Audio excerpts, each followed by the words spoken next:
Frank Gore pushing inside the 30. What a weird ball game. Bad as San Francisco has played. We start the fourth period. They're inside the 30. And with a score, they can take the lead. But you know, now that the weather is better, we're seeing a better Alex Smith too. Early on, he was struggling. Look at that, will you? Only team in the NFL without a drive of 80-plus yards. Touchdown drive.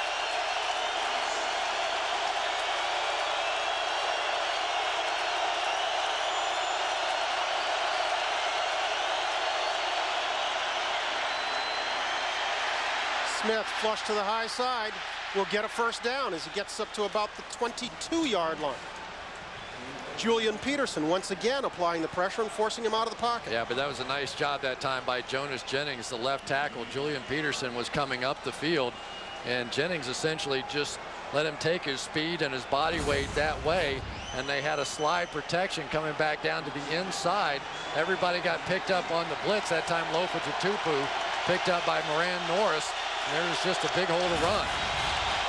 And suddenly the 49ers have back-to-back first downs.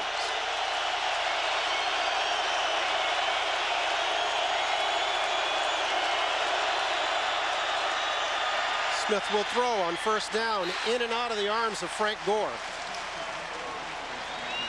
NFL Network re-airs the 4 best games from the weekend, adding coach and player commentary. Watch NFL Replay. That's Tuesdays and Wednesdays, 2 games per night, only on NFL Network. If I have one beef with Alex Smith, sometimes when things get tight, he wants to scramble to his right. In college, that's the kind of thing that can work. In the NFL, those defensive linebackers are usually faster than the quarterbacks, and you end up cutting the field in half and not having much room to operate. Maurice Hicks is in. Frank Gore is out. This is Hicks. He'll get little, if anything, on the right side. Leroy Hill standing him upright and pushing him back.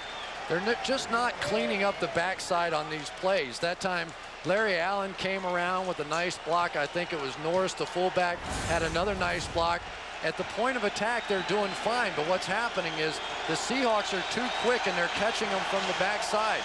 They're bringing their safeties in there. That time, Ken Hamlin was able to catch it from the backside. So either they have to go quicker or begin to shorten up the pace and go more directly at the Seahawks. And the 49ers will call their first time out of the second half. We'll take a break with him as Frank Gore gets some encouragement. I knew I'd do it once tonight. We're back in a moment.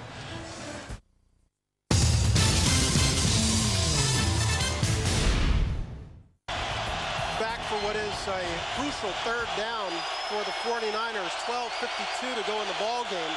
They're trailing by 4, but have it deep in Seattle territory. I think I would spy Alex Smith on this play. He makes a lot of plays running. Smith firing and completing to Arnaz Battle. Gets him inside the 10-yard line. They'll be first and goal. That was his best play of the night right there, and I'll tell you why. Watch him step up into the pocket. So many times tonight we've seen him move laterally. That time he trusted his protection. He stepped up into the pocket, found the receiver, put it where only he could catch it. Best throw of the night right there.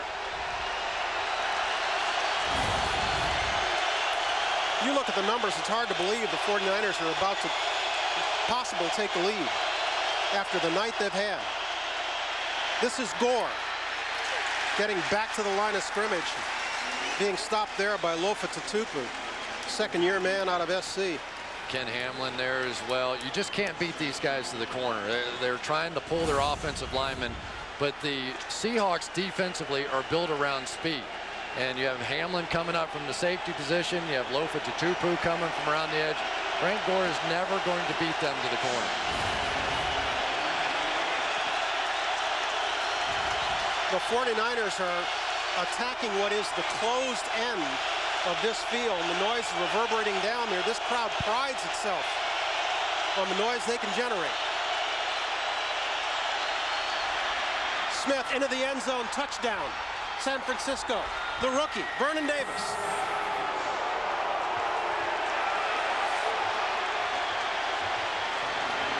And just like that, the 49ers have taken the lead. Frank Gore going to come on the outside edge here and come up with a big block that's going to give Alex Smith the opportunity to get out around the outside. And really, Vernon Davis was just simply wide open working against Babineau. And with this, Vernon Davis runs afoul of the rules. They're saying he used the pylon in the back of the end zone as a prop by putting his feet on it, and so he has incurred a penalty. There you go. I didn't see it. Vernon Davis said they didn't have that rule in college. That's what Mike Nolan just explained to him on the sideline and said, we can live without that, son. That's the old Chad Johnson rule. Joe Nedney makes it a 10-7 ball game, and after all that has gone wrong tonight for the 49ers, with 11:24 in this ball game, they've scored their first touchdown of the night, and they lead by 3.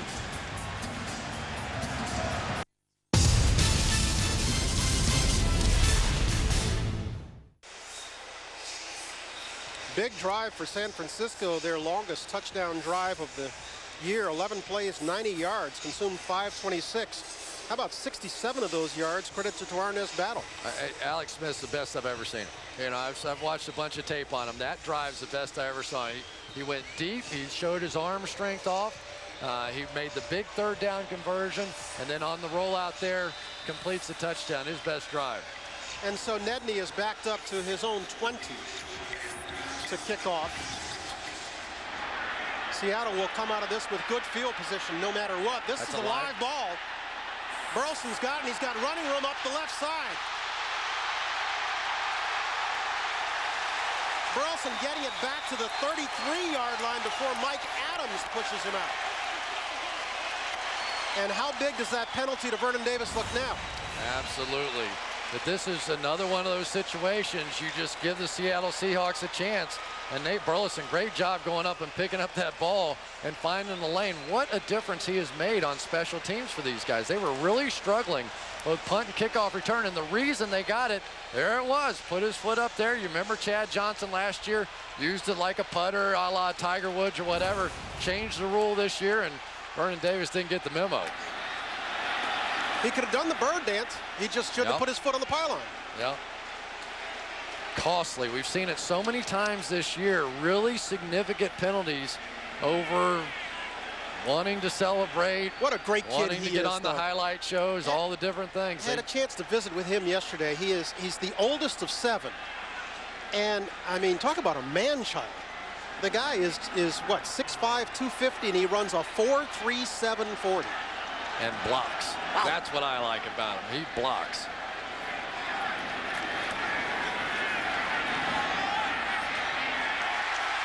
This one will come up just short of the first down. Jeremy Stevens with another catch. Jeremy Stevens having a fairly decent night. Yeah, he really is. And Matt Hasselbeck said, you know, this guy is just a freak physically. I mean, we have to build his confidence. And he really doesn't like it when Mike Holmgren yells at him on the sideline.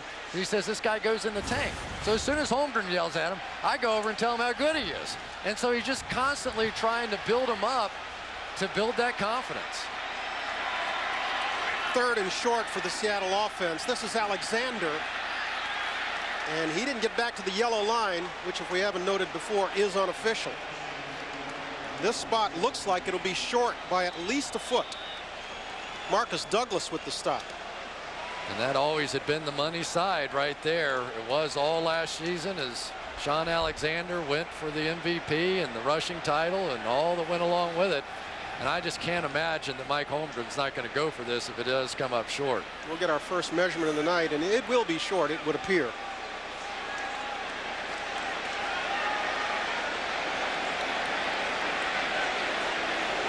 Yep, a little short, and I think they're going for it here.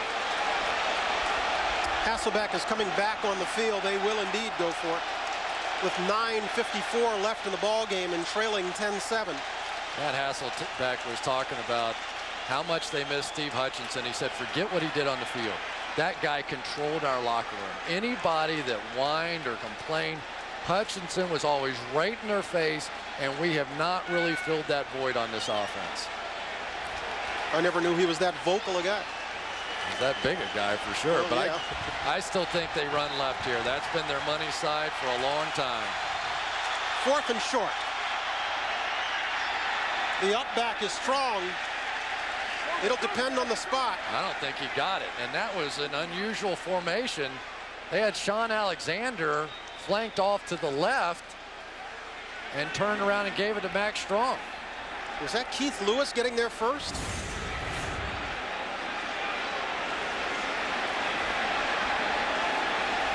Up over the top was Brandon Moore. Caught it from the backside was Manny Lawson, their #1 draft pick. The penetration, there's just nowhere to go for Max Strong. I don't think he got it. From that angle, he wouldn't appear to have. No. Seattle turns it over on downs. 49ers with a big stop with 9:37 to play in the 4th. There it is again. We've talked about the running game, and this team a season ago, that's an automatic conversion. I mean, it just really is behind Hutchinson and behind Walter Jones. And look at Mike Singletary. He knows a thing or two about stopping them on 4th, doesn't he?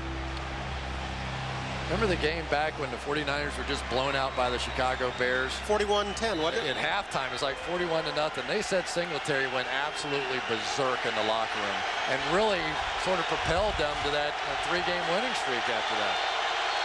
And so the 49ers take over on downs with a chance to eat the clock.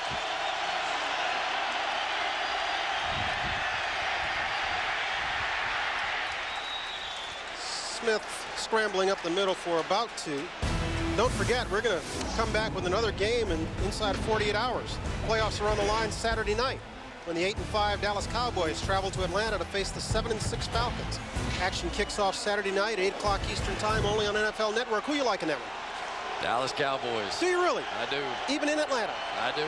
Why? Because they stunk so much the other night? Yeah, you got rebound game? Banged up running backs, and you don't expect the Dallas Cowboys and Bill Parcells to lay 2 eggs in a row. I saw the Falcons sign running back Jamal Robertson because Norwood and Donner indeed banged up. This is Gore. We talked about Alex Smith and what he did that last drive. I just thought it was the best stuff I've ever seen out of him. Standing flat-footed, threw one about 60 yards down the field to Arnaz Battle. Then on a big 3rd down and 10 or 11, converts that one running. Comes back again and hits the touchdown to Vernon Davis. A lot of good stuff from that young. He's facing a 3rd and 3 here, with a chance to keep the momentum on his side, perhaps silence this crowd. See if Norv lets him throw now. Might have a little confidence in him. Yes, sir. He'll throw it and complete it to Antonio Bryant, his 2nd catch of the night. Bryant looked like he bobbled it, but hung on as Marcus Trufant wrapped him up. Big 1st down there, and for Antonio Bryant, how would you describe him? Volatile? Difficult? A little difficult. Persnickety? All those kinds of things, but when he's between the white lines, he's a tough guy. I watch him play. Maybe not the blazer, maybe not a true #1 receiver, but you can intimidate him. You're not going to scare him, and he wants the ball in big situations. That's all you can ask out of a wideout. Off Bryant, Mike Nolan yesterday said, sometimes he's worked for me. Yeah. A reverse battle. Picking up a block from Smith, finding some running room down the sideline before Julian Peterson pushes him out. Good pickup for the Niners. And suddenly this offense seems to have found a rhythm in the 2nd half. Boy, a lot of good blocks down the field there. Alex Smith out in front got one. Justin Smiley got another. And how about the call by Norv Turner? You're thinking, okay, we know what's coming. We know what's coming. Julian Peterson, so quick, he was almost all the way across the field and just couldn't catch back up. 1st and 10 from the 43-yard line.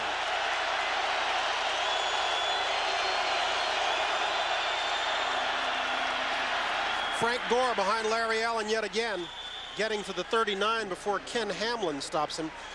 Arnaz Battle with that rush picked up 18 yards. How about his night? 5 catches for 97, 1 carry for 18. Yeah, talked to Alex Smith about him, and he said this guy is so underrated. Former quarterback, he understands what I'm seeing. He knows what I'm going through in the pocket. Has a knack for finding the open slot, and then you saw him go deep on the one for the biggest play of the night. Completely changed his game, that long catch of his. Frank Gore is the lone back behind Smith. He'll get it. Looking for a block, but he'll come up 3 yards shy of the first down marker. Larry Allen's going to go over and ask if he's trying out for the cross-country team tonight. I mean, on every single play, they have had number 71 at the point of attack, and Julian Peterson's probably a little tired of seeing him come around the corner, too. I was on the field one time for a Dallas Cowboys game. Saw him turn the corner and come down on a safety, and I was thinking, if I were that safety, I would have turned and run towards me. He's a big man, 6'3", 325, now in his 13th year out of Sonoma State, and certainly headed for the Hall of Fame. Big third down here for Smith and the Niners. Gore will get the first down, breaks through to the 25-yard line, brought down to 23 by Michael Boulware. And the 49ers are eating up this clock. I think Larry Allen's going to have to go to the filling station and get a fill. He's wearing down. Forget it. For Frank Gore, we talked about it before the end of the first half. The running game has a way of getting going in the second half as guys get worn down. We're down to 5:15 to go, and the 49ers clinging to a 3-point lead.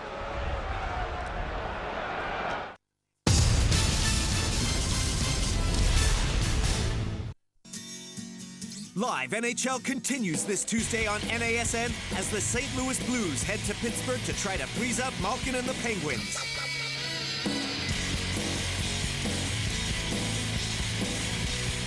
Live NHL St. Louis versus Pittsburgh this Tuesday only on NASN.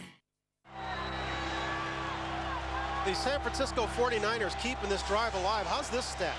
Third down conversions, San Francisco started 1 for 11. They have converted on their last 4. Really, 2 entirely different halves, hasn't it been? And that's the best defense for Sean Alexander, leaving him right over there. And we're moving inside the 5-minute mark. 49ers eating the clock and leading by 3. This is Gore. Shedding one tackler. Getting to the 15-yard line. That was Lofa Tatupu who thought he had him wrapped up, but Gore left him. Coming up next, the Home Depot postgame show. Join the entire Total Access crew. They'll have highlights and analysis and postgame interviews as well. Boy, what a great example of the strength of Frank Gore. Lofa Tatupu was all over him, and he just shook him. Get off. Picked up 9 yards. What a run. It is imperative for the Seahawks that they limit the 49ers to no more than a field goal this trip. Even then, they'll have their work cut out for them.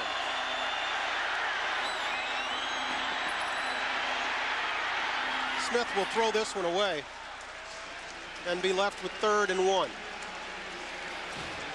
Okay, now we've talked about Seattle needing this to clinch the crown, and we've kind of a division crown. We've kind of assumed that if they don't do it tonight, they will do it. But it does. Yeah, but now, we do have to say that should San Francisco win tonight and win out, and Seattle not score another victory, San Francisco could still win this division. Seattle has to go to San Diego next week and then fly across the country to Tampa Bay in a 1-game, who knows, anything can happen. San Francisco gets Arizona and at Denver, and of course Denver's struggling now.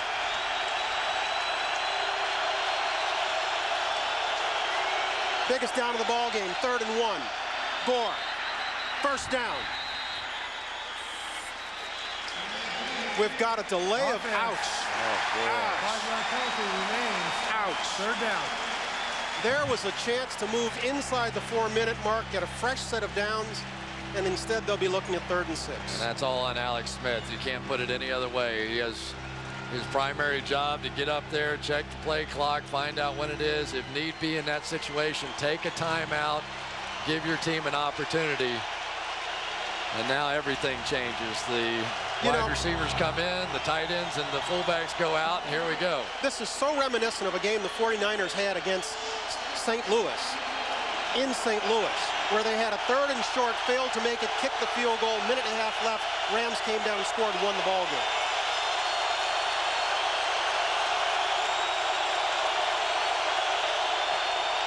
High snap.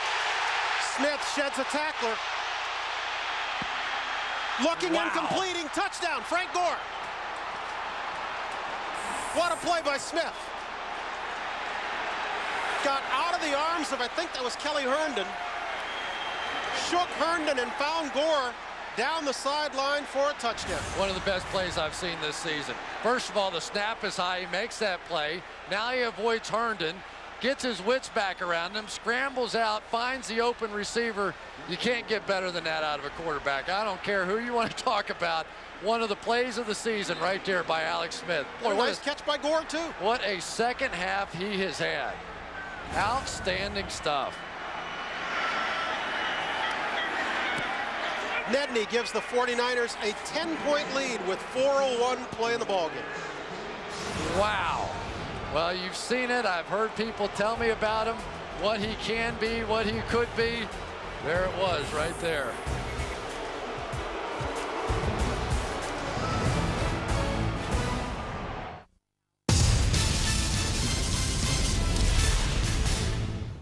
On what has turned out to be a beautiful night for the weather and a beautiful night for the 49ers. How about Alex Smith? First half, 5 of 12, just 38 yards. Second half, 9 of 13 for 124 and 2 touchdowns. Wow. This one's bobbled by the up man, Marcus Weeks, and he gets tattooed at the 32. I just don't know what else you can do on a play like this. Catches a snap, which means he's completely thrown off any kind of a read.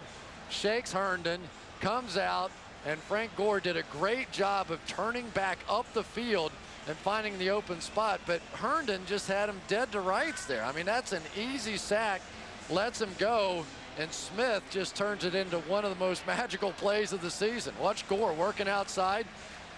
Julian Peterson really got lost. He didn't know whether to come up and try and tackle Alex Smith or not. Frank Gore found the blind spot in behind him. The Seahawks are trailing by 10, but they have 4 minutes and 3 timeouts left. Hasselbeck starts the drive with a completion to Deion Branch.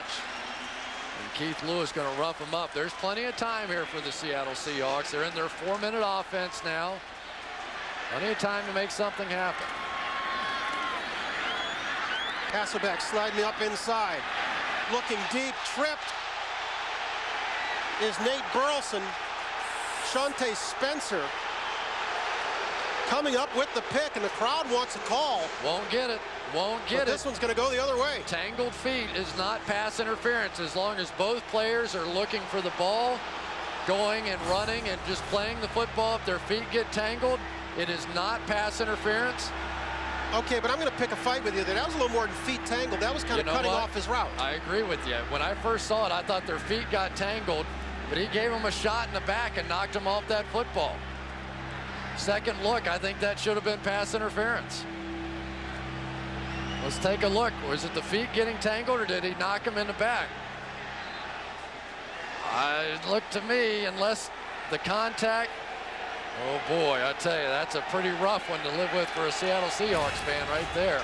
And so with 3:27 to play, the 49ers will take it over. We would expect a heavy dose of Frank Gore. Oof. Gore laying a lick on Jordan Babineau as he came up to make the stop. One thing that's not a pleasant thing is to get in a conversation with Seahawks fans about the officials. Of course, after the Super Bowl, we've got a timeout on the play there. That's Frank Gore just pounding his way through. This is what this young man's been doing all year. People hate coming up and trying to tackle him late in the game. And so with 3:20 to play, we take a look at both these clubs and the direction they're headed. For the 49ers, this stops a 3-game skid. And for the Seahawks, this is more trouble. They have been nothing if not inconsistent this year. Started the season winning 3 and then lost 3 of their next 4. Then won a couple, and ever since then it's been loss, win, win, loss. And for Alex Smith, the turnaround has been dramatic. During the 3-game winning streak, when they got to 5-5, he completed 70% of his passes, a touchdown, interception, a rating of 84. During the 3-game losing streak that took him to 5-8, only 48% of his passes complete, 3 touchdowns, 7 interceptions, and a 45 rating. So he has clearly been up and down, and when he's good, the 49ers are good. This is Gore again, getting a first, working his way to the 40-yard line, carrying tacklers with him. Man, the kid runs hard. I know it's a judgment call, and I've had this argument before with officials, and they're good people, and they do their best, and all that sort of thing, and I don't like to dog them. But I just feel like that the pass interference call is one that changes games, and it's one that they should be allowed to review. If they want to take another look at that one and decide, was it the feet that got tangled as I thought originally? Was it the bump in the back? Exactly what happened. 50-yard penalties, 50-yard plays should fall under the review. Okay, but even if I accept that, Chris, and I don't necessarily disagree with you, wouldn't you make games 4 hours long if you did that? Well, you get how many challenges? You get 2, maybe 3. This is Gore. Nobody in front of him. Caught from behind. Leroy Hill. And after struggling for much of the night, Gore has now gone over 140 for the night. With that, his 27th carry. I'm sorry. Little fake play here. Larry Allen this time is going to pull out, and they're going to end up going right where he left. So the Seattle Seahawks have seen it all night long. All you got to do is follow Larry Allen. That time Larry Allen left, and Frank Gore went back to where he was. Give Gore 40 on the carry. He's got 27 carries, 142 yards in the night to go with 4 catches for 34 yards and a touchdown. Pretty productive, I'd say. Really is, and what a job tonight by Larry Allen and this offensive lineman. They lose Eric Heitman early in the game, have to bring Raggy in the game, just try and do something creative, and Norv Turner has been terrific in simplifying this game plan. We'll come back. 49ers up by 10 at the 2-minute warning.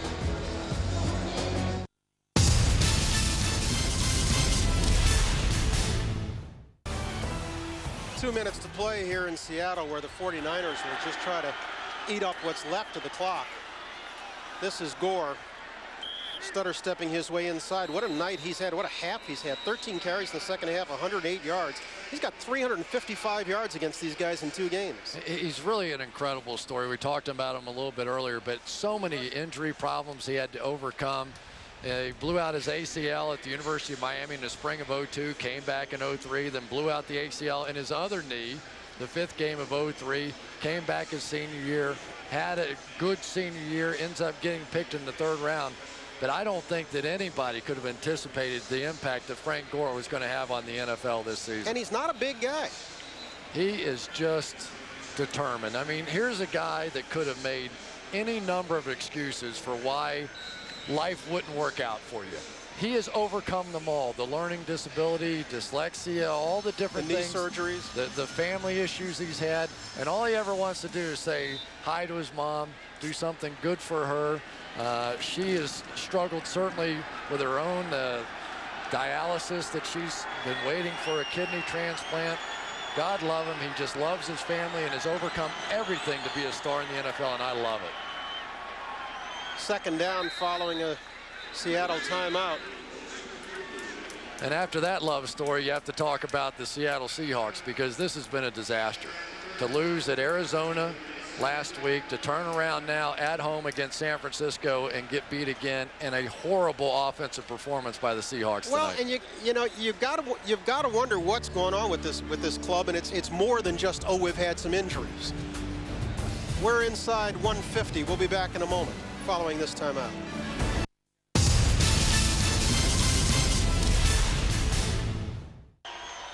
Back in Seattle, where the 49ers are about to beat the Seahawks for the 2nd time in 4 weeks. And, you know, we talked about it early on. I mean, the Seahawks let these guys stick around. They had 8 possessions and had 8 3-and-outs. And yet, the Seahawks could only lead by 4 at the break. And look who's going to walk in the end zone. Look at this. Oh, my goodness. That's embarrassing. Oh, my goodness. What a call by Norv Turner. A completely naked bootleg. There wasn't anybody in the vicinity. Everybody just assumes they're going to try and run out the clock. They go naked. I hope we've got a wide shot on that Gonzo. Oh, they're laughing. That's unreal. There was not one defender on that play that had even the slightest clue the hash marks of what happened on that play. There was nobody outside the hash marks on that Remember side. the old Joe Namath play? Yeah, where I do. nobody expected Look anything? At this. Look at this. Do the fake? Nobody outside the hash. I mean, that is the most running room I think I've ever seen on a football field. Boy, Norv Turner has done a tremendous job with this offensive team. He has helped Alex Smith grow, and you just have to wonder if they can begin to put together a few more pieces to the 49ers begin to return to where they once were. Okay, but they may be going in one direction. Let's talk about Seattle, because when we came on the air, we said, hey, this is a team, if they get in the tournament, could do some damage. They certainly don't look like it tonight. No, they really don't. And the problem, in my opinion, I thought defensively until this avalanche starts here at the end of the game, defensively they played fine tonight. But you expect with Mike Holmgren, and you expect with Matt Hasselbeck and Sean Alexander and Walter Jones, you're talking about some of the best offensive football players in the game. They go out and get Nate Burleson. They get a Deion Branch. You're thinking, all right, this is a team that's really going to take off here as they all sort of come together. And tonight, you can't blame the weather. The weather has been fine here in the second half. They have just simply been terrible on the offensive side. And when they don't run the football, they don't look like the Seattle Seahawks that went to the Super Bowl a season ago. How about these numbers? Seattle's last 3 drives, all touchdowns. 11 plays, 90 yards. 10 plays, 73 yards. 6 plays, 86 yards. That's staggering. Against a team that didn't have an 80-yard drive all season Staggering. coming in tonight? Really? Yep. Well, it's been that kind of year in the NFC, and trying to figure out who it is that might come out of that pack. Certainly the Chicago Bears are the favorites. There's no question about it. Look at you. You're all happy. I know you're a big Bears fan. I was about to break into song again, but only once a week. There you go. And they become even more overwhelming. Seattle went in there earlier this season, got completely blown out by the Chicago Bears team. So, you know, if it's not the Dallas Cowboys, I'm not sure who's next in line. Saints looked pretty good the other night, though, against that Cowboys Nedney bunch. will kick it away, and Burleson will get another chance. Breaks through to the second level before he's swarmed under at midfield. Mark Roman with the stop, and Alex Smith suffered through a terrible, terrible first half. But look at the composite numbers he's managed to assemble. And I thought that throw to Arnaz battle was the one that seemed to jumpstart this entire offense. Once they hit that one play over the top, the Seahawks defensively weren't nearly as aggressive with their safeties coming down. They weren't able to play the run quite so well. That one big play just seemed to give him confidence and back off the Seahawks. Hasselbeck completing to Deion Branch. Gets them inside the 30. Seahawks in a hurry up. But they're down by 17 with just 1:20 left to play.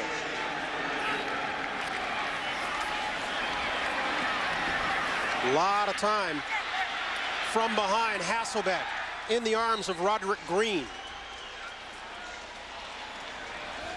Should the Seahawks fail to score again tonight, their 7 points scored here at home would be their fewest since November 3rd of 2002, when they lost to the Redskins 14-3.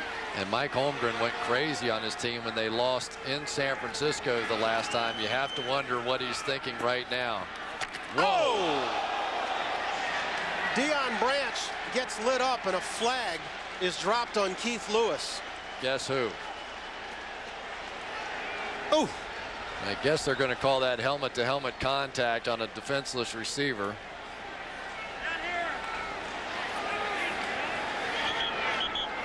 Personal foul.